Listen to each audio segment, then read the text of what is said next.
சிவாய நம. தென்னாடுடைய சிவனே போற்றி, எந்நாட்டவர்க்கும் இறைவா போற்றி. அத்தி முகத்து உத்தமனை நித்தம் நினை நெஞ்சமே, கருவாய் கிடந்துன் கழலே நினையும் கருத்துடையேன், உருவாய் தெரிந்துன்றன் நாமம் பயின்றேன் உனதருளால், திருவாய் பொழியச் சிவாய நமையென்று நீரணிந்தேன், தருவாய் சிவகதினி பாதிரிப்புலியூர் அரணி, பண்டறியாமை பிடித்து விட்டேனை விடாது பற்றி கொண்டு குணவழி விட்டு திருத்தி என் கோதகற்றி, பொண்டரிகப்பதம் தந்தாய்க்கு என்னால் ஒரு போகம் உண்டோ, தண்டமிழ் கோமுத்தி முத்தி பஞ்சாக்கர சற்குருவே. எல்லாம் வல்ல சிவபரம்பொருளின் திருவருளையும் திருக்கையிலாய பரம்பரை மெய்கண்ட சந்தானம் திருவாவடுதுறை ஆதீனம் 24ஆம் பட்டம் குருமகா சன்னிதானம் அவர்களின் குருவருளையும் முதற்கண் மனம் மொழி மெய்களால் வணங்குகின்றேன். குருமகா சன்னிதானங்களின் அருளாணையின் வண்ணம் இணைய வழியில் நன்னூல் வகுப்பு இனிதில் நடைபெற ஆவண செய்துதவும் ஸ்ரீமத் தம்பிரான் சுவாமிகள் திருவடிகளுக்கு என் பணிவான வணக்கம். சைவ சித்தாந்த இயக்குனர் ஐயா அவர்களுக்கும் ஆதீன புலவர் ஐயா அவர்களுக்கும் சைவம் சார்ந்த அன்பர் பெருமக்களுக்கும் தமிழ் ஆர்வலர்களுக்கும் அடியேனுக்கு தமிழ் கற்பித்த சான்றோர் பெருமக்களுக்கும் என் பணிவான வணக்கத்தை உரித்தாக்குகின்றேன். இன்றைய நன்னூல் வகுப்பு 53 சொல்லதிகாரம் பொதுவியல் பகுதி 8. கடந்த வகுப்பில் இயற்பெயர், சிறப்பு பெயர், சுட்டுப்பெயர், அடுக்கு தொடர் சார்ந்த மரபு வழி சிந்தனைகளை கண்டோம். மரபு சார்ந்த செய்திகள் சில இவ்வகுப்பிலும் தொடர்கின்றன. அவ்வகையில் முதலில் அமைவது இரட்டை கிளவி. ஒரு சொல் 2 முறை வருதல், அதாவது இரட்டித்து வருதல் இரட்டை கிளவி எனப்படுகின்றது. ஒரு சொல் ஒரு தடவை வருதலே முறை. அப்படி இருக்கிற பொழுது ஒரு முறைக்கு இருமுறை வரலாமா என்றால் வரலாம் என்று அனுமதி தருகின்றது இந்நூற்பா. முன்பு பார்த்தது அடுக்கு தொடர்.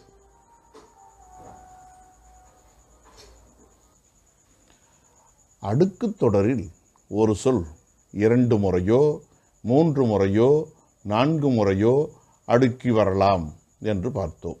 ஆனால் இங்கே இரட்டை கிளவியில் ஒரு சொல் 2 முறை மட்டுமே வருவதற்கு அனுமதி உள்ளது. ஆகவேதான் இது இரட்டை கிளவி எனப்படுகிறது. 2 என்பது இரட்டை என்றானது. 1 தலைவலி ஒற்றை தலைவலி, 2 கிளவி இரட்டை கிளவி. 2 என்பது இரட்டை ஐகாரச்சாரியை பெற்று வலித்தல் விகாரமாக மாறி 2 இரட்டை என்று ஆனது. கிளவி என்பதற்கு சொல் என்று பொருள். ஆக 2 சொற்கள், ஒரு பொருண்மை தரக்கூடிய 2 சொற்கள். இது தனித்து வந்தால் பொருள் தராது, சேர்ந்து வந்தால்தான் பொருள் தரும். அதாவது சிறுவன் குடுகுடு என ஓடினான், விரைந்து ஓடினான் பொருள் தருகிறது. இதுவே குடு என்று தனியே பிரிக்க முடியுமான்னா, பிரித்தால் பொருள் தருமானா தராது.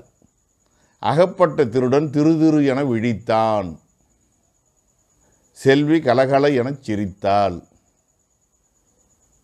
மேசையை தரதர என இழுத்தான், வாய்க்காலில் நீர் சலசல என ஓடியது, நெருப்பு தகதக என எரிந்தது, மரக்கிளை மடமட என ஒடிந்தது, வீட்டுப்பாடத்தை மளமள என்று செய்து முடித்தான், கதவை தடதட என்று தட்டினான், பாம்பு சரசர என ஓடியது.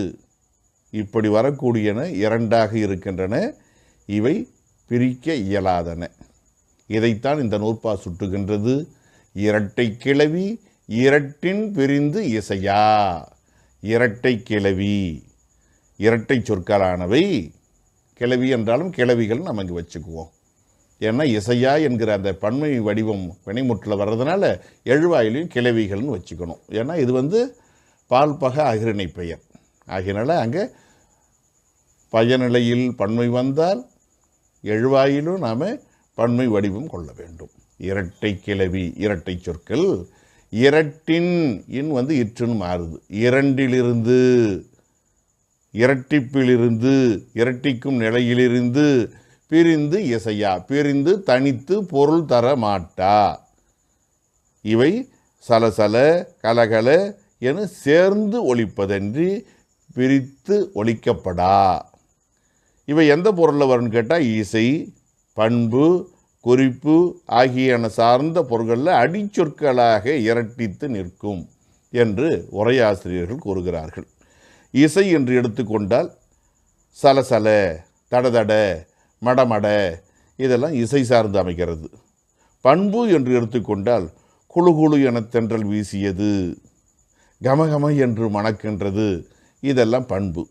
குறிப்பு என்றால் அவர் சிடு சிடு என இருக்கிறார், இப்படி வரக்கூடியது குறிப்பு. மனம் சார்ந்தது, இசை காது சார்ந்தது, பண்பு ஐம்பொறிகள் சார்ந்தது, குறிப்பு மனம் சார்ந்தது.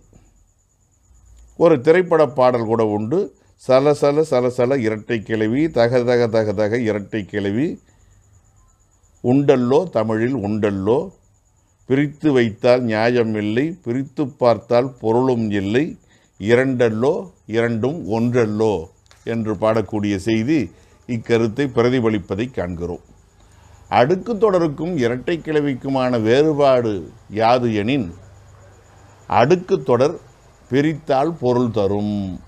வா வா வா, தீ தீ தீ தனித்தனியே சொன்னாலும் பொருள் தரும். இரட்டை கிளவி அவ்வாறு பிரித்தால் பொருள் தராது. அது 4 முறை அளவுக்கு அடுக்கி வரலாம். அடுக்கு தொடர் இது 2 முறை மட்டுமே அடுக்கி வரும், 2 முறை மட்டுமே அமையும். அது மனித இரட்டை, விலங்கு இரட்டை போல தனித்தனியே பிரிக்கப்படும். இது இலை இரட்டை, பூ இரட்டை போல சேர்ந்தே இருக்கும். இரட்டை கிளவி இலை இரட்டையும் பூ இரட்டையும் பிரிக்கப்படா. ஆனால் விலங்கு இரட்டை, ஒரு தாய் வயிற்றிலே 2 குட்டிகள் பிறந்தால் 2 ஒன்றாக இருப்பதில்லை, 2 குழந்தைகள் பிறந்தால் 2 ஒரு சேர இருப்பதில்லை. அதனால் மனித இரட்டை, விலங்கு இரட்டை போல அடுக்கு தொடர்கள், இவை பூ இரட்டை, இலை இரட்டை போல என்று அழகான ஓமை சொல்லி உரையாசிரியரால் விளக்கப்பெறுகின்றன. அடுக்கு தொடரை பொறுத்தவரையில் விரைவு, வெகுளி, உவகை, அச்சம் இவை சார்ந்த பொருட்கள் எல்லாம் இடம்பெறுகின்றன. இதற்கு அப்புறம் அசைநிலை, இசை நிறையாகவும் வரும்னு பார்த்துருக்கோம். இது அப்படி கிடையாது. இது பெரும்பாலும் வினைக்கு அடைமொழியாக வரும் என்று குறிப்பிடுகிறார்கள். இது ஒரு செய்தி, இது இயல்பான செய்தி. இரட்டை கிளவி பற்றி நாம் கேள்விப்படுவது. சற்று கூடுதலான தகவல்களை நாம் தெரிந்து கொள்ள வேண்டும் என்று சொன்னால் தொல்காப்பியம் பக்கம் செல்கிறோம். தொல்காப்பிய உரையாசிரியர் சேனாவரையர் பதிவு செய்கிற பொழுது, கலகல சலசல என வருவதோடு விட்டுவிடாமல் முதல் சொல்லும் இரண்டாவது சொல்லும் ஒரே மாதிரி இல்லாமல் முணுமுணுப்பு, விறுவிறுப்பு, சுறுசுறுப்பு, சொரசொரப்பு, வழவழப்பு, சிடுசிடுப்பு, துடிதுடிப்பு, கலகலப்பு என்பதாகிய வடிவங்களை அடையாளம் காட்டுகின்றார். அங்கே கலப்பு என்று சொல்லுகிற பொழுது கலை என்பது அரைச்சொல்லாக குறைச்சொல்லாக இருக்கிறது, கலப்பு என்பது முழு சொல்லாக இருக்கிறது. அங்கும் பிரித்தால் பொருள் தராது என்பது வேறு விஷயம். ஆனால் கலகல என்று சொல்லாமல் கலகலப்பு என்று ஒரு பின்னொட்டு தரப்படுகிறது. அவரை பொறுத்தவரையில் முன்பகுதி குறைச்சொல்லாகவும் பிற்பகுதி முழு சொல்லாகவும் இருக்கிறது. இரட்டை கிளவியின் வடிவம் இதுதான் என்று பதிவு செய்கிறார் சேனாவரையர்.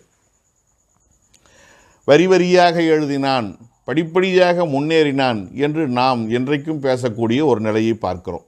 அதனால் அது பொருத்தமாகத்தான் படுகின்றது. இரட்டித்து நின்று பொருள் உணர்த்துவனவற்றை பிரித்து வழங்குவது மரபு அல்ல என்று உணர்த்துகின்ற காரணத்தினால் இது மரபு வழு காத்த நூற்பாவாகும். ஒரே பொருண்மையில் 2 சொற்கள் வரலாமா என்று கேட்டால் வரலாம் என்று வரக்கூடிய நிலை. அவை பிரிக்கப்படா, அவற்றுக்கான ஒரு முறை இப்படித்தான் இருக்கிறது என்று வரையறுத்து உரைக்கிறது இரட்டை கிளவிக்கான இந்த நூற்பா. அடுத்த நூற்பா ஒரு பொருள் மேல் வரும் பல பெயர்கள் பற்றி பதிவு செய்கின்றது. ஒரு பொருள் பல்பெயர் பிரிவிலே வரையார்.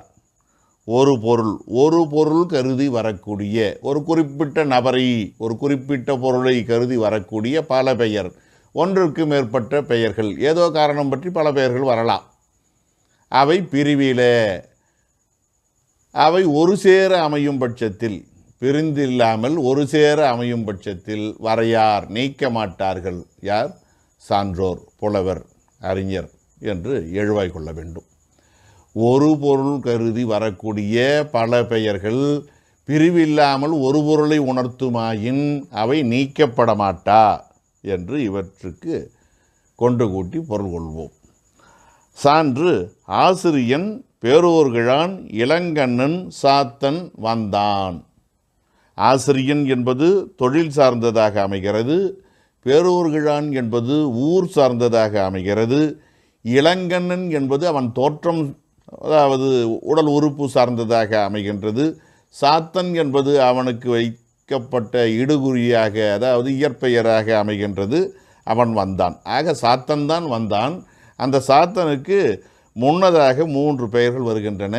அவை ஒரு பொருள் சாத்தனையே குறித்து வருகின்றன. அவை பல பெயர்களாக இருப்பினும் அவை தனித்தனி வெவ்வேறு நபர்களை குறிக்காமல் சாத்தனையே குறித்து பிரிவில்லாதனவாக வருகின்ற காரணத்தினால் வரையார் அவற்றை நீக்க மாட்டார்கள். ஆசிரியன் பேரோர்கிழான் இளங்கண்ணன் சாத்தன் வந்தான் என்று சொல்வது ஏற்கப்படுகின்றது. ஆனால் இப்படி இல்லாமல் அவை முரண்பட வந்தால் அவற்றை அறிஞர்கள் ஏற்றுக்கொள்ள மாட்டார்கள். பகை இயல்பாயிலி படைக்கை மறவன் என்று ஒரு தொடர் வருவதாக எடுத்துக்கொண்டால், பகை இயல்பாயிலி யாரிடத்திலும் இயல்பாக பகை கொள்ளாத ஒருவன் படைக்கை மறவன் கையிலே படையை உடைய வீரனாக வந்தான் என்று சொன்னால் இது என்ன முரண்பாடாக இருக்கிறது?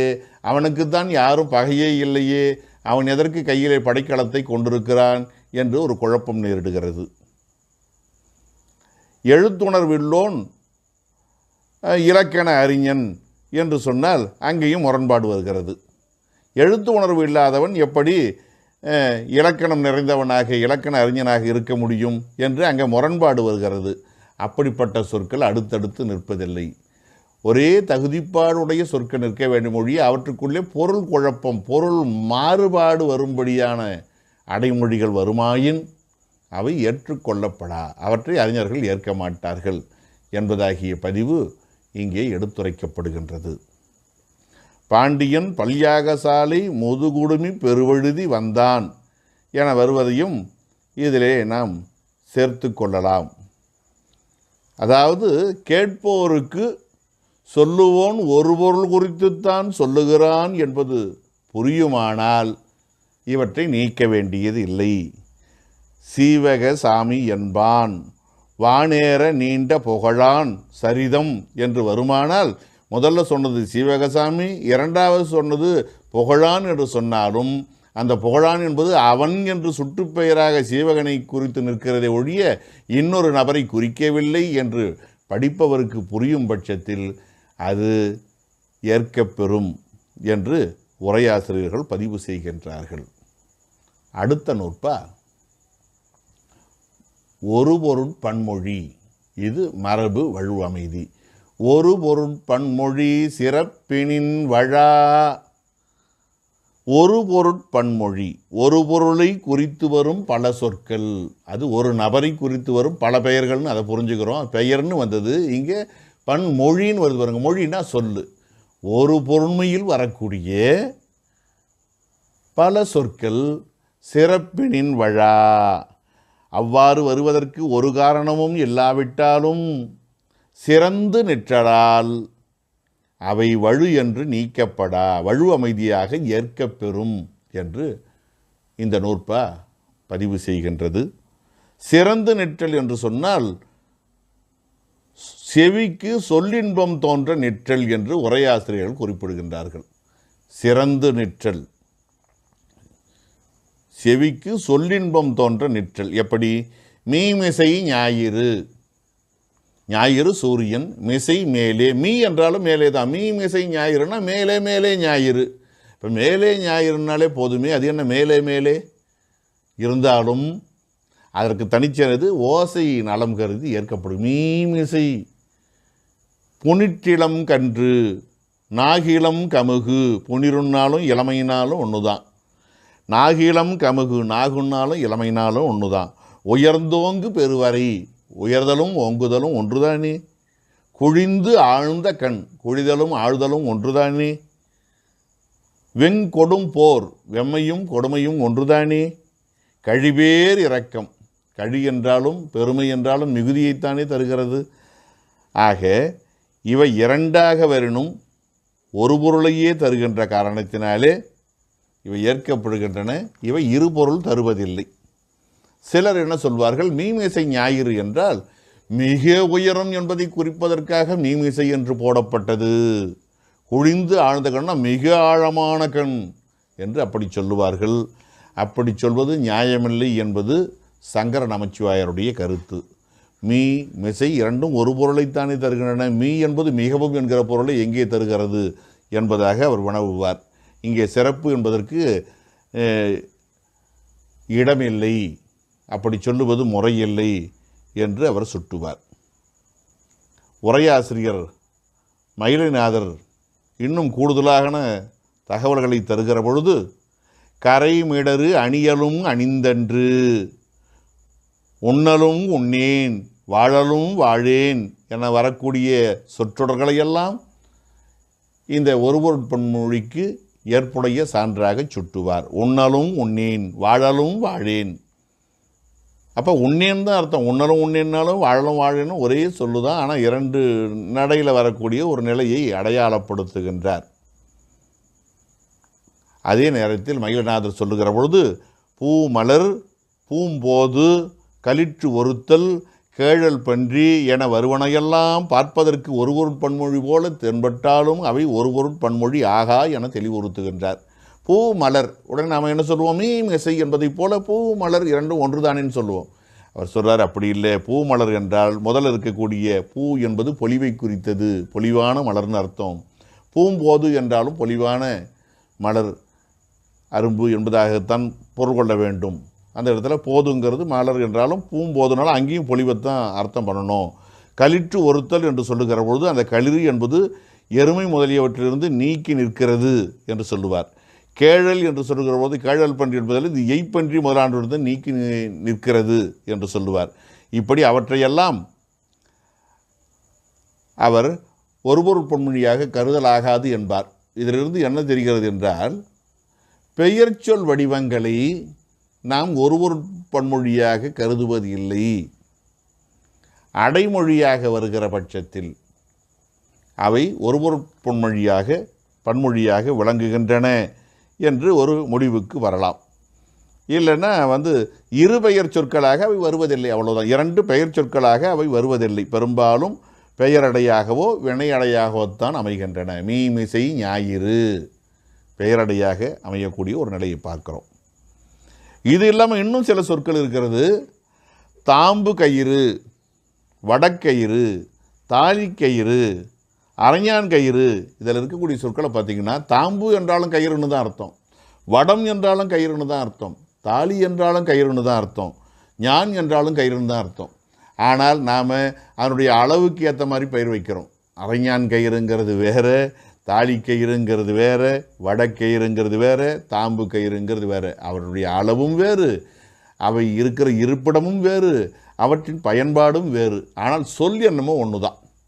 இவற்றையெல்லாம் கொண்டு போய் நாம் ஒருபொருட் பொன்மொழியில் அடக்கலாகாது. ஏன்னா தாம்பு, வடம், தாலி இவையெல்லாம் தமிழ் சொற்களே இல்லை. ஆனாலும் அவை அந்த வட சொற்கள் தமிழ் சொல்லாகி கயிறு என்பதோடு சேர்ந்து வெவ்வேறு பொருள்களை எடுத்துரைப்புணவாக அமைகின்றன, விளக்கு உணவாக அமைகின்றன என்பதை நாம் புரிந்து கொள்ள வேண்டும். ஆனால் இன்றைக்கு வழக்கில் இருக்கிறத ஒருபொருட் பன்மொழி எப்படி இருக்குதுன்னா, ஒரே பொருளை தரக்கூடிய இரண்டு மொழிகள், மொழின்னா கிளவி சொல்லாக இல்லாமல் இரண்டு லாங்குவேஜாக இருக்கிறது, மொழியாக இருக்கிறது. ஷாப் கடை என்கிறான். ஷாப் என்றால் ஆங்கிலம், கடை நடு சென்டர், கேட்டு வாசல், இட்டு அது, பட்டு ஆனால், ரேட்டு எலி, வாட்டு என்ன என்பதாக இன்றைய தமிழனுடைய தமிழ்ச்சொல் போய்கொண்டிருக்கக்கூடிய நிலை வருந்தத்தக்கதாக இருக்கிறது. ஆக ஒருபொருட் பன்மொழி சிறப்பினின் வழா என்பது மரபு வழுவமைதியாக அமையக்கூடிய ஒரு நிலையை பார்க்கிறோம். அடுத்த நூற்பா, மரபு வழுவாமல் காத்தல். உம்மை பெறுவன இணைத்தென்று அறிவொருள் உலகின் இலாப்பொருள் வினைப்படுத்து உரைப்பின் உம்மை வேண்டும். இணைத்தென்று அறிவொருள், இணைத்துனா இத்துணைத்து என்று, இவ்வளவு இத்தனை என்று எண்ணிக்கை தெரியக்கூடிய நிலை. இத்துணைத்து என்று வரையறுத்து உணரப்படும் பொருள். கேட்பவருக்கும் சொல்பவருக்கும் இத்தனைங்கிற எண்ணிக்கை தெளிவாக தெரிய வேண்டும். அப்படி உணர்த்தப்படுகிற நிலையில் இருக்கக்கூடிய பொருளையும் உலகத்திலேயே இல்லாத பொருளையும் சொல்லுகிற பொழுது, எக்காலத்திலும் எந்த இடத்திலும் இல்லாத பொருளையும் சொல்லுகிற பொழுது வினைப்படுத்து உரைப்பின் அதனை பயனலையோடு சேர்த்து சொல்லுகிற பொழுது, ஒரு வாக்கியமாக அமைக்கிற பொழுது, ஒரு தொடராக அமைக்கிற பொழுது உம்மை தந்துதான் சொல்ல வேண்டும். எப்படி? தமிழ்நாட்டு மூவேந்தர் வந்தார் என்று சொல்லக்கூடாது. தமிழ்நாட்டு மூவேந்தரும் வந்தனர். ஏன்னா இருக்கிறதே வேந்தர் என்றால் மூவர், மூவேந்தரும் என்று சொல்ல வேண்டும். 10 விரல்களும் வலித்தன, 2 கண்களும் சிவந்தன, 2 கால்களும் வலித்தன என்று சொல்ல, 2 கால்கள் வலித்தன, 10 விரல்கள் வலித்தன, 2 கைகள் வலித்தன என்று சொன்னால், அப்போ பல கைகள், பல கால்கள், பல கண்கள் இருப்பதாக பொருள் தோன்றிவிடும். 2 தான், 2 கண்கள் 2 தான், கால்கள் 2 தான் என்று சொன்னால், அது கேட்பவர் சொல்பவர் இருவருக்கும் எண்ணிக்கை தெளிவாக புரியும் நிலையில் கொடுத்து சொல்ல வேண்டும். 32 பற்களும் உதிர்ந்துவிடும், நான் அடிக்கிற அடியில் என்று பேசுகிறார். 32 பற்கள் உதிர்ந்து விடும் என்று சொன்னால் இன்னும் 2 பல் கூடுதலாக இருக்கிறது. 32 பற்களும் என்று சொன்னால் எதிரில் இருப்பவர்களுக்கு பற்களே மொத்தம் 32 தான் என்பது தெளிவாக புலனாகின்றது. இருவினையும் சேரா, இருக்கிறதே 2 வினை தான். இருள் சேர் இருவினையும் சேரா திருவள்ளுவர் பதிவு செய்கிறார். புலனைந்தும் பொறிகலங்கி, 5 புலன் தான் இருக்கிறது, புலன் 5ம்.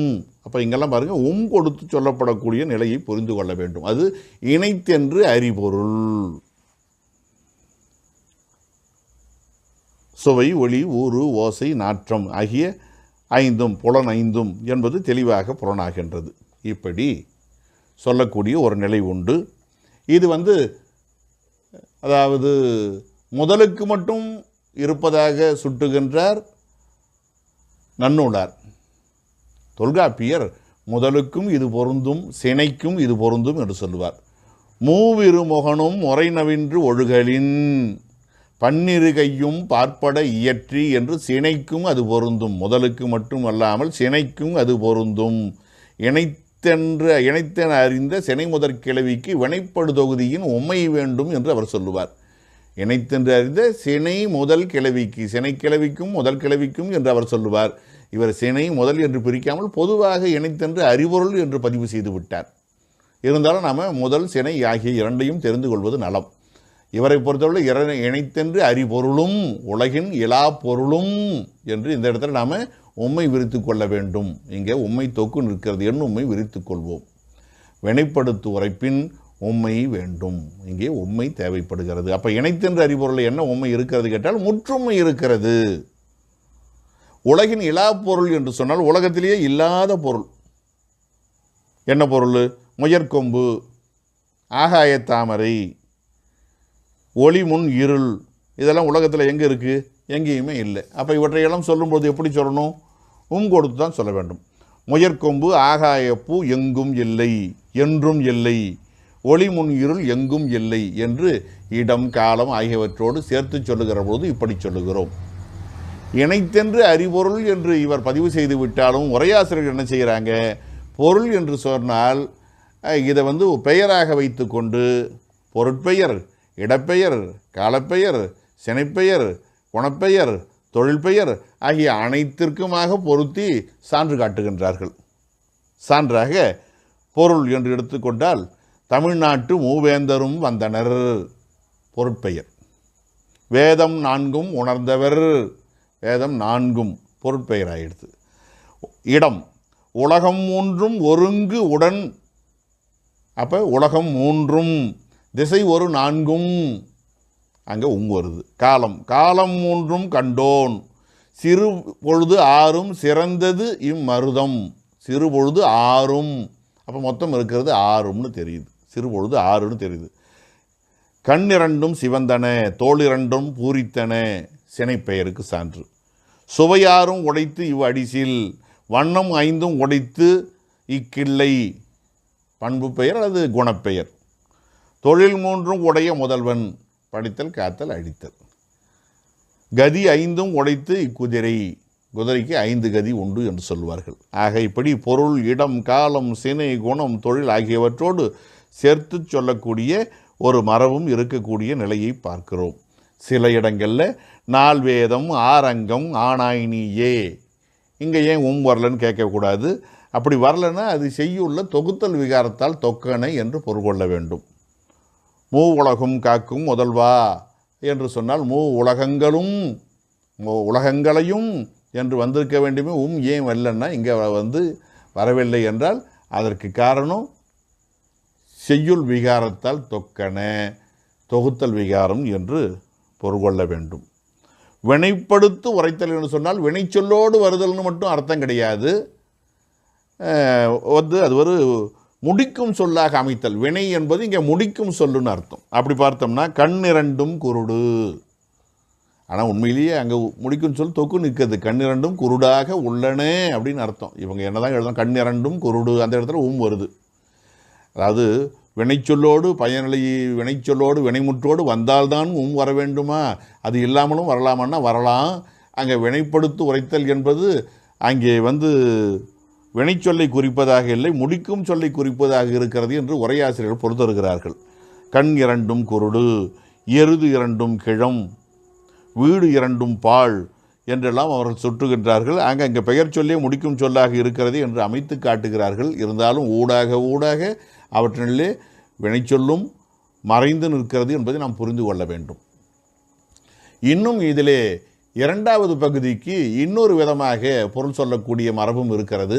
உலகின் இலா பொருள் என்று சொல்லாமல் உலகின் நிலா பொருள், நில்லா பொருள், இன் கூட்டல் ஈ என்று பிரிப்பதோடு இன் கூட்டல் நீ என்றும் பிரிக்கலாம். நில்லா பொருள், உலகத்தில் நிலையில்லாத பொருள் என்று பிரிப்பதும் உண்டு. இதற்கு காரணம் மன்னா பொருளும் அன்ன இயற்றே என்கிற தொல்காப்பிய நூற்பாவுக்கு உரையாசிரியர்கள் மன்னா பொருள் என்பதற்கு இல்லா பொருள் என்றும் உரை எழுதினார்கள், நிலையில்லாத பொருள் என்றும் உரை எழுதினார்கள். அது இரண்டையும் உள்ளடக்கித்தான் மிகச் சாமர்த்தியமாக பவனந்தி முனிவர் சிலேடை வடிவத்திலே நீங்கள் இல்லா பொருள் என்று கருதினாலும் சரி, நில்லா பொருள் என்று கருதினாலும் சரி, நான் அவற்றுக்கு ஏற்ப நூற்பா வகுக்கிறேன் என்று வகுத்திருக்கிறார். ஆக இந்த இடத்துல இல்லா பொருள் என்றும் கொள்ளலாம், ஒன்றும் தவறில்லை. பவளக்கோட்டு நீல யானை எங்கும் இல்லை. நில்லா பொருள், இல்லாத பொருள்னு ஒரு அர்த்தம், நில்லாத பொருள்னு ஒரு அர்த்தம். எப்படி வேணாலும் நம்ம பொருள் கொட்டுக்கலாம். குருடு காண்டல் பகலும் இல்லை, உரற்பால நீக்கல் ஒருவர்க்கும் ஆகா. பவளக்கோட்டு நீலயானை சாதவாகன் கோயிலுள்ளும் இல்லைன்னா அந்த இடத்துல இடம் குறித்தது. குருடு காண்டல் பகலும் இல்லை என்றால் அங்கே காலம் குறித்தது. உரற்பால நீக்கல் ஒருவர்க்கும் ஆகா என்று சொன்னால் அங்கே பொருளை குறித்தது. இப்படி இடம், காலம், பொருள் இவற்றோடு சாத்தி சொல்லப்பட்ட நிலையிலும் அந்த என்பது சொல்லப்படுகிறது. இடத்துல இங்கே முற்றுமை என்று சொல்லுவது ஏற்புடையதாகாது. இங்கே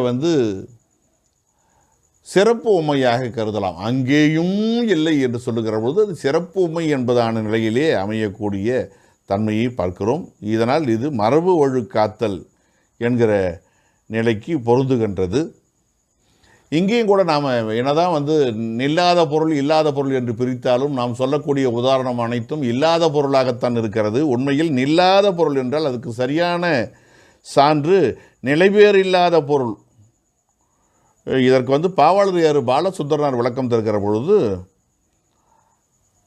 அவர் சொல்லுவார்,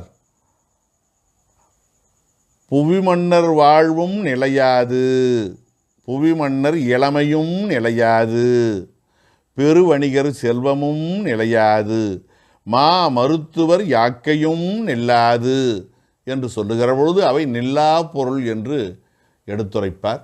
நம்முடைய பார்வைக்கு இல்லாத பொருள், நிலையில்லாத பொருள் என்றெல்லாம் சொல்லி கொண்டிருந்தாலும் கூட அந்த இல்லாத பொருள் என்று சொல்வது நமக்கு தெரிகிறது. ஆனால் நில்லாத பொருள் என்று பார்த்தால், ஏன்னா புவி மன்னர்கிட்ட செல்வம் நிலைக்க வேண்டுமல்லவா, நிலைக்கல. பெரு வணிகரிடத்தில் செல்வம் நிலைக்க வேண்டுமல்லவா, நிலைக்கல. அதாவது மருத்துவர் இடத்துல யாக்கை நிலைக்க வேண்டுமல்லவா, சிறந்த மருத்துவராக இருக்கிறார். யாக்கை எல்லாருடைய யாக்கைக்கும் அவர் பார்க்கிறார். அவர் உடம்பு அவரை விட்டே போயிடுதே, ஒரு நாளைக்கு உயிர் அவரை விட்டு பிரிந்து விடுகிறதே. அப்போ இதெல்லாம் நிலையில்லாத பொருள் என்பதாகிய சான்றினை அவர் எடுத்துரைக்கக்கூடிய பாங்கினை பார்க்கிறோம். அடுத்த நிலையிலே மரபு ஒழுவமைதி செய்யப்படு பொருள் கருத்தாவாக சொல்லப்படுதல். செய்யப்படுபொருளை செய்தது போல தொழிற்பட கிளத்தலும் வழக்கினுள் உரித்தே. அதாவது ஆசிரியர் நன்னூல் வகுப்பை நடத்தி முடித்தார். இது செய்வினை வாக்கியம். நன்னூல் ஆசிரியரால் நடத்தி முடிக்கப்பட்டது. இது செயப்பாட்டு வினை வாக்கியம். ஆக இரண்டிலுமே கருத்தா ஆசிரியர்னு தெரியுது, செய்யப்படுபொருள் நன்னூல்னு தெரியுது. இப்படி இல்லாமல் நன்னூல் முடிந்தது என்று வெறுமனே சொன்னோன்னு வச்சுங்க, அது தானாகவே முடிந்ததா? இல்லை. கேட்பவருக்கு புரியும், இது முடிக்கப்பட்டது. சோறு வெந்தது, ஏன்னா அதுவே அடுப்பில் ஏறி அதுவே வெந்ததா? இல்லை. கேட்பவர்களுக்கு தெரியும். கதவு திறந்தது, இவ்வளோ நேரமாக இல்லாமல் கதவு எப்படி தானாக திறந்து? யாரோ திறந்திருக்கணும், காற்றாவது திறந்திருக்க வேண்டும். கதவு திறந்தது, பாடம் முடிந்தது, சோறு வெந்தது, இதெல்லாம் வேக வைக்கப்பட்டது, திறக்கப்பட்டது, முடிக்கப்பட்டது என்று தானே வர வேண்டும். இப்படி செய்யப்படும் பொருளை நீங்கள் எழுவாயாக தானாக நடத்தின மாதிரி சொல்கிறீங்களே, இது நியாயமானு கேட்டால் சொல்லலாம். அது மரபு ஒழுமைதி என்று இந்த நூற்பா பதிவு செய்கிறது. வேற ஒன்றும் இல்லை. செய்யப்படும் பொருளை செய்தது போல, அதை எழுவாயை போல, வினைமுதலை போல தொழிற்பட கிளத்தலும் அந்த வாக்கியத்தில் அமைத்து சொல்லுவதும் வழக்கினுள் உரித்தே. இது உலக வழக்கத்தில் இருக்கிறத நாம் பார்க்குறோம். இதற்கு மயிலநாதர் சொல்லுகிற பொழுது, இல்லம் மெழுகிற்று, சோறு வேகின்றது, பொன் வரும் என்று சான்று காட்டுவார். அப்போ இல்லம் மெழுகப்பட்டது, சோறு வேக வைக்கப்படுகின்றது, பொன் கொணரப்பெறும் என்று நாம் புரிந்து கொள்ள வேண்டும். இருந்தாலும் கூட அதனையே எழுவாயாக்கி சொல்லக்கூடிய ஒரு நிலை இருக்கிறது. ஆனால் சங்கர நமச்சிவாயர் என்ன பண்ணுவார்? அவர் சொல்லக்கூடிய உதாரணங்கள் வேறுபட்டனவாக இருக்கின்றன வடிவத்தில். இம்மாடு யான் கொண்டது, யான் இம்மாட்டை கொண்டேன் என்று சொல்லாமல் இம்மாடு யான் கொண்டது, இச்சோறு யான் கொடுத்தது, இவ் எழுத்து யான் எழுதியது என்கிற வடிவத்தில் அவர் பதிவு செய்கிறார். யான் இம்மாட்டை கொண்டேன், இம்மாடு என்னால் கொல்லப்பட்டது என்று சொன்னால் செய்யப்படும் பொருள் வெளிப்பட்டுவிடும். அந்த வடிவம் இல்லாமல் இங்கே இப்படி காட்டுவது ஒரு மரபு என்று அவர் பதிவு செய்கிறார். கருமத்தை மட்டுமன்றி, அதாவது கருமம்னா என்ன? செயலை மட்டுமல்லாமல் கருவியையும் கருத்தாவாக சொல்வது உண்டு என்கிறார் மயிலைநாதர்.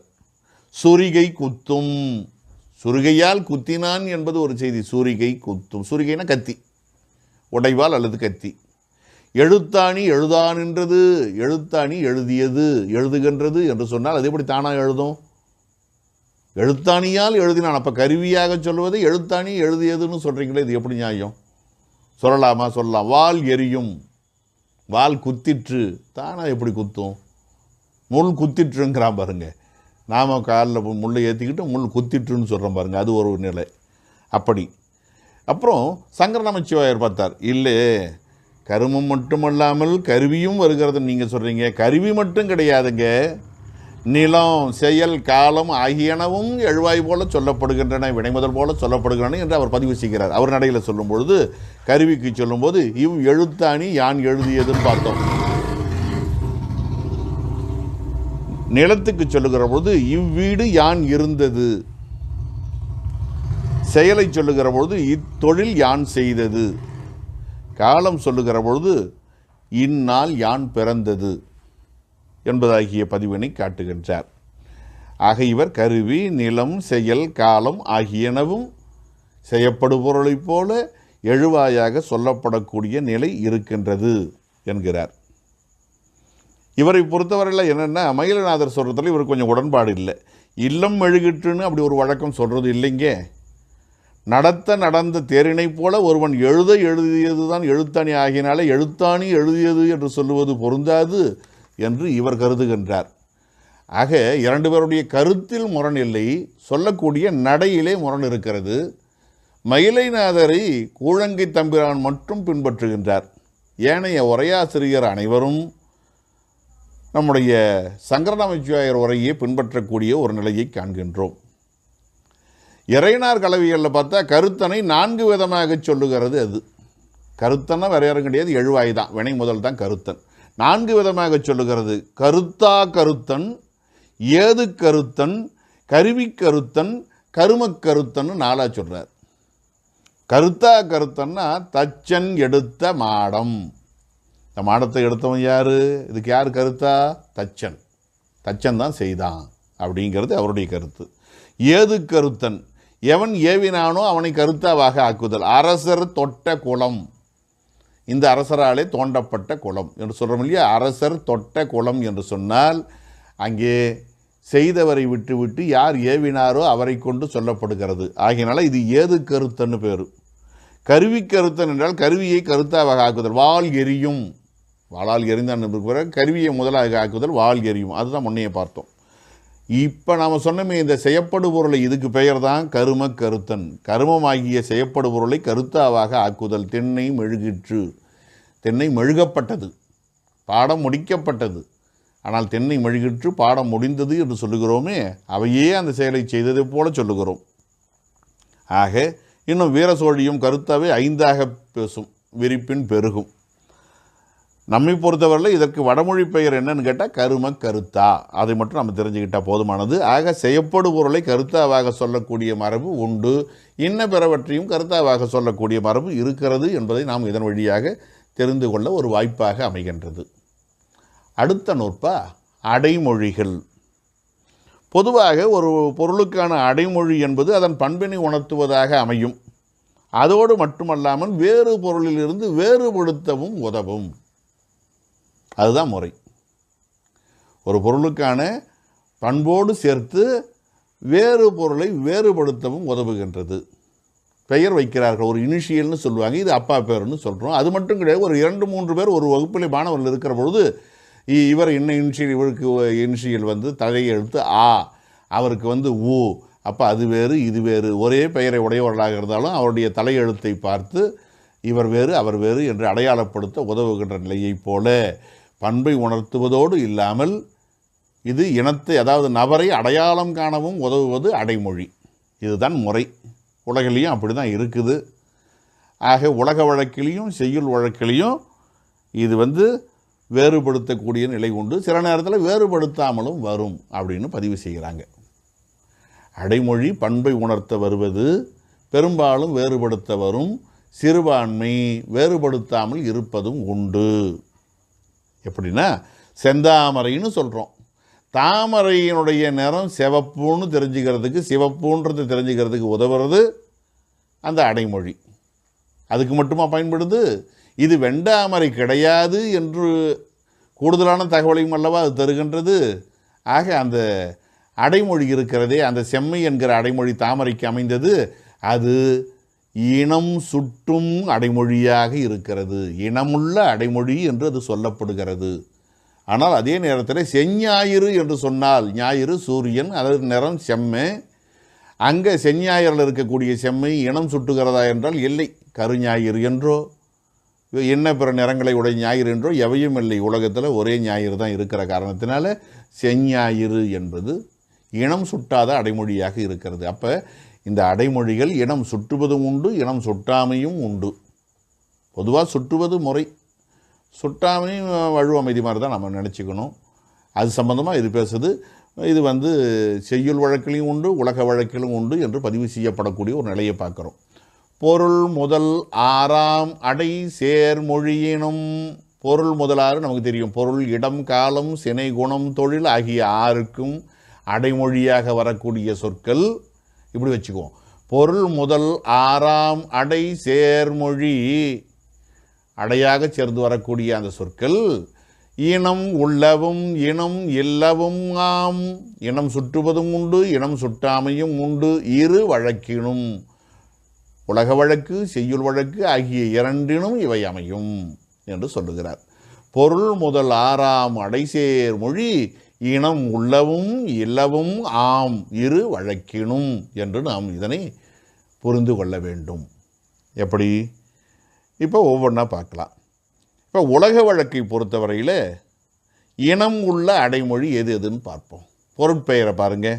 நெய்க்குடம், இது பார்க்குடம் கிடையாது என்று அடையாளப்படுத்துகிறது. இது பொற்குடம் என்று சொன்னால் இது மட்குடம் கிடையாதுன்னு அடையாளப்படுத்துகிறது. இனம் உள்ள அடைமொழி பொருட்பெயர். இடப்பெயர், இது மலை நெல், இது குள நெல் கிடையாதுங்க, இது மலையிலிருந்து கிடைச்ச நெல். காலப்பெயர், இது கார்த்திகை பிறை, ஆக இது தைப்பிறை கிடையாது. இது பழமரம், சினைப்பெயர், இது பூமரம் கிடையாதுங்க. இது வெண்பட்டு, இது செம்பட்டு கிடையாதுங்க, குணப்பெயர்.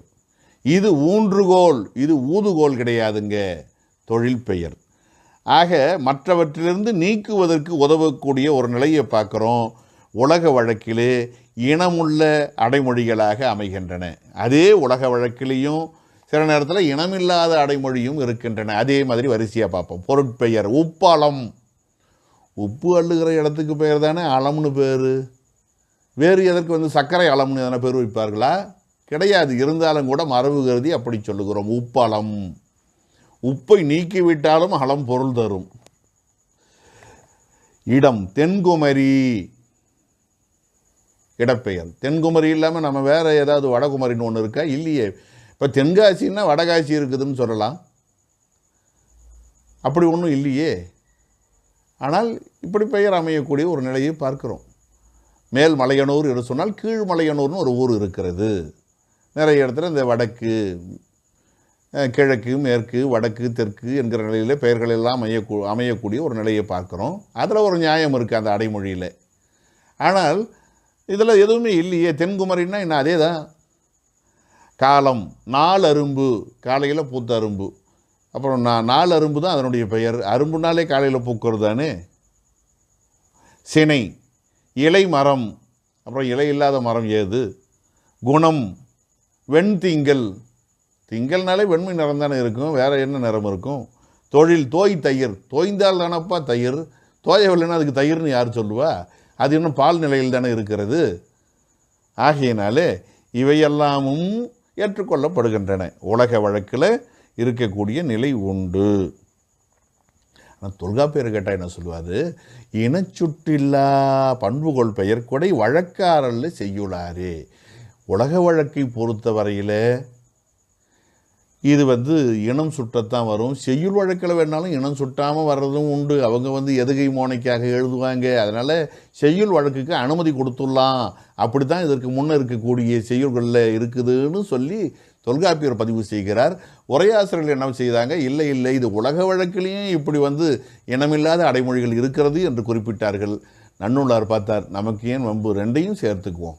உலக வழக்காக இருந்தால் என்ன, செய்யுள் வழக்காக இருந்தால் என்ன, ரெண்டுத்திலுமே இனமுள்ள அடைமொழியும் இருக்கிறது, இனமில்லாத அடைமொழியும் இருக்கிறது என்று மொத்தமாக பதிவு செய்து நமக்கு நூற்பாவாக யாத்து அமைத்திருக்கிறார்.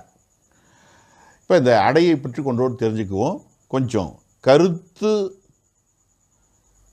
செறிவுக்காக சொல்லப்படுகிறது. அதாவது அடை என்று பார்க்கிறோம். அடைனால என்ன? அடுத்து வருவது அடை. ஒரு சொல்லுக்கு முன்னால் அடுத்து நிற்கிறது இல்லையா? குமரி, தென்குமரி, தெற்கு, தென்குமரி, அடுத்து வரும் மொழி ஆகியனாலே அது அடை எனப்பட்டது. வடமொழியிலே விசேஷனம் அல்லது விசேடனம் கொஞ்சம் தமிழ் படுத்தினோம்னா அந்த அடைமொழியை பெற்று வரக்கூடிய சொல் இருக்கிறது. இப்போ தென்குமரி என்பதில் அந்த தென் அல்லது தெற்குன்னு இருக்கக்கூடியது அடைமொழி. விசேடனம், அந்த குமரி இருக்கிறது பாருங்க, அதை பெற்று வரக்கூடியது, அது விசேடியம் அப்படின்னு அதுக்கு பெயர். விசேடனம்னா அடைமொழி, விசேடியம்னா அடைக்கொலி, அதை பெற்று வரக்கூடியது. உப்பு அலம், உப்பு அதாவது செஞ்ஞாயிறு, செம்மை, அது விசேடனம். ஞாயிறு விசேடியம், உப்பு விசேடனம், அலம் விசேடியம், அப்படி புரிஞ்சுக்குவோம். ஆக குறித்த பொருளுக்கு இனமான பொருளை விளக்கி வந்தால் அது பெரிதின் இயைவு நீக்கிய விசேடனம். செந்தாமரைன்னு சொல்கிறோம் இல்லையா? பெரிதின் இயைவு நீக்கி, அது வெந்தாமரையை குறிக்கலை, செந்தாமரையை குறித்தது என்பதற்கு பெரிதின் இயைவு நீக்கிய விசேடனம் அந்த வார்த்தை. அதை வடமொழியில் சொல்லணும்னா என்ன சொல்லலாம்? அன் அயோக வியவச்சேதம்ன்றாங்க. அன் அயோக வியவச்சேதம் தெரிஞ்சுக்கிறதுக்காக, வேற ஒன்றும் இல்லை. குறித்த பொருளினுடைய இனத்தை விளக்காமல் வருது செஞ்ஞாயிறு, வெண்திங்கள் என்று வந்தால் இனம் விளக்காமல் இனம் சுட்டாமல் வருவதற்கு இயைவின்மை நீக்கிய விசேடனம் என்று பெயர். அயோக வியவச்சேதம் என்று வடமொழியிலே இது சொல்லப்படுகிறது. சரி, இப்போ நம்ம உலக வழக்கை பார்த்தோம். அது மாதிரி செய்யுள் வழக்குலையும் தெரிஞ்சுக்குவோம். செய்யுள் வழக்குலையும் இந்த பொருள் முதல் ஆறும் எப்படி வந்து இனம் உள்ள அடைமொழியாக அமைகின்றன. பொருள் பொருட்பெண்டிர், அப்போ உங்கள் இல்லற பெண்டிர் கிடையாது, பொருட்பெண்டிர். இடம் கான் யாரு, இது காட்டில் ஓடுற யாரு, இது மருத நிலத்து யாரு கிடையாது. காலம் முன்னாள் பிறை, இது 3ஆம் நாள் பிறை, இது எண்ணாள் பிறை கிடையாது, 8ஆம் நாள் பிறை கிடையாது. சினை இது கலவ மயில், இது கலாபத்தை உடையதாக இருக்கிறது, கலாபம் இல்லாத மயிலும் இருக்கக்கூடிய நிலையை பார்க்குறோம், தோகை இல்லாதது. குணம் சிறுகோட்டு பெரும்பழம், சிறுகோடு இல்லாமல் பெருங்கோட்டிலையும் பழம் இருக்குது. தொழில் ஆடு அரவு, ஆடாத அறவும் சமயத்தில் இருக்கத்தான் செய்யும். ஆக பொருள் இடம் காலம் சினை குணம் தொழில் ஆகிய 6லும் அமையக்கூடிய இனமுள்ள அடைமொழிகளை பார்த்தோம். இனமில்லாதனவும் இருக்கின்றன. எப்படி? பொற்கோட்டு இமயம், இமயம் எப்போதும் பொற்கோட்டோடு இருக்கிறது. பொற்கோடு இல்லாமல் வெள்ளிக்கோடு என்று இருக்கிறதா, வெள்ளிக்கோட்டு இமயம்னு சொல்ல மாட்டாங்க. பொற்கோட்டு இமயம், இமயத்தை வெள்ளிமலையாக சொல்லுவது என்பது வேறு. பொற்கோடு என்ன, அந்த உச்சியில் பொன்மயமாக இருக்கக்கூடிய நிலை. இடம் வடவேங்கடம் ஒன்று சொன்ன மாதிரி தான், இதுக்கு வேறு எதுவும் மாற்றி சொல்ல முடியாது. காலம் வேனில் கோங்கு, கோங்கு என்பது வேனில் காலத்துக்கு உரியது தானே. சிறகர் வண்டு, சிறகு இல்லாமல் ஏது வண்டு, சினைப்பெயர். செஞ்ஞாயிறு முன்பு சொன்னதை போல தான், வெண்திங்களுக்கு சொன்ன மாதிரி தான். முழங்கு கடல், முழங்காத கடல் எங்கே இருக்கிறது? கத்துக்கடல்னு சொல்கிறாங்க இல்லையா, முழங்காத கடல் நடுக்கடல்னு சொல்லப்படாது, அது சரியாகாது. ஆக இந்த இனம் சுற்றுதல் என்கிற நிலையை பார்க்கிற பொழுது 2 நிலைகளும் இருக்கின்றன. அதாவது அடை கொடுத்தே கூற வேண்டும் என்கிற ஒரு நிலை இருக்கிறது. இனம் உள்ளவற்றுக்கு அடை கொடாவிட்டால் விளங்காது, ஆகையினால தான் அடை கொடுத்து சொல்லக்கூடிய ஒரு நிலை இருக்கிறது. இனம் இல்லாதவற்றுக்கு எப்படி வேணாலும் சொல்லலாம். ஆக இது வந்து ஒரு மரபு ஒழு அமைதி. இது என்ன செஞ்ஞாயிறுன்னு சொல்கிறீங்களே, பல ஞாயிறு இருக்கிறதா என்று கேட்காதீர்கள், இப்படி சொல்லுவது வழக்கம். இன்னொரு செய்தியை நாம் தெரிஞ்சுக்கிட்டு நல்லது, வாய்ச்சொல் என்று சொல்லுவார்கள். சொல் வாயிலிருந்து தானே வரும், கண் முதலானவற்றிலிருந்து வருமா என்று குதர்க்க கேள்வி கேட்கலாகாது. இப்படி வரக்கூடிய சொற்கள் எல்லாம் கூடுதலான சொற்களாக இருக்கின்றன. வாய்ச்சொல் என்பதில் வாய் என்பது வேண்டாத ஒரு வார்த்தையாக இங்கே தெரிகிறது. திருவள்ளுவரை கூட பயன்படுத்துகிறார்னு வச்சுக்க, வாய்ச்சொல் என்று பயன்படுத்துகிறார். இது வாய் என்பது இங்கு வேண்டா கூறினார் எனின் விதப்பு கிளவி வேண்டியது விளைக்கும். இவர் எதனால் சொல்லினார் என்றார், மறந்தும் கூட இவ்வாறு சொல்லக்கூடாது இந்த சொல்லை என்பதற்காக வாய்ச்சொல் என்று கூடுதலாக இந்த வார்த்தையை பயன்படுத்தினார் என்று உரையாசிரியர் கூடுதல் தகவல் தருவார். அப்போ அந்த இனமில்லாத அடைமொழிகள் எல்லாம் வருகிற பொழுது அது விதப்பு கிளவிகளாக அமைந்து உரையாசிரியர்கள் என்னென்ன சொல்ல கருதுகிறார்களோ அல்லது விடுபட்டதை சேர்க்க நினைக்கிறார்களோ அதற்கெல்லாம் உதவி புரிவதாக அமையக்கூடிய ஒரு நிலையையும் நாம் புரிந்து கொள்கிறோம். இப்போ அந்த செஞ்ஞாயிறு பற்றி சொன்னோம். கம்பராமாயணத்தில் அஞ்சன ஞாயிறு, கருஞாயிறு முதலான சொல்லாட்சிகள் ராமனை குறித்து வருகின்றன. இது என்ன இருக்கிறதே ஒன்று தானே, எங்கே கருப்பு ஞாயிறு எங்கே இருக்கிறது? அஞ்சன ஞாயிறுன்னா அஞ்சனம்னா கருப்பு, கருஞாயிறு அது கருமையை குறிக்கிறது என்று கேட்டால் அதெல்லாம் வந்து இல்பொருள் ஓமை என கருதுக. நாம் அதையும் இதையும் சேர்த்து பல ஞாயிறு இருக்குது, இது விடுபட்டு போச்சு, இது இனம் உள்ளது இனம் இல்லாதுன்னு ஆராய்ச்சி செய்யக்கூடாது. அதெல்லாம் வந்து இல்பொருள் ஓமை என்று நாம் புரிந்து கொள்ள வேண்டும். இப்படி சிந்திக்கத்தக்கனவாக இந்த அடைமொழிகள் இருக்கின்றன. இன்னும் விரிவான தகவல்கள் அடுத்து வரும் நூற்பாக்களில் அமையக்கூடிய நிலையை பார்க்கிறோம். இந்த அளவுக்கு சிந்திக்க இன்றைய தினத்தில் திருவருளும் குருவருளும் துணை செய்தமையை நெஞ்சார நினைந்து இவ்வகுப்பை நிறைவு செய்வோம். தென்னாடுடைய சிவனே போற்றி, எந்நாட்டவர்க்கும் இறைவா போற்றி. சிவாய நம.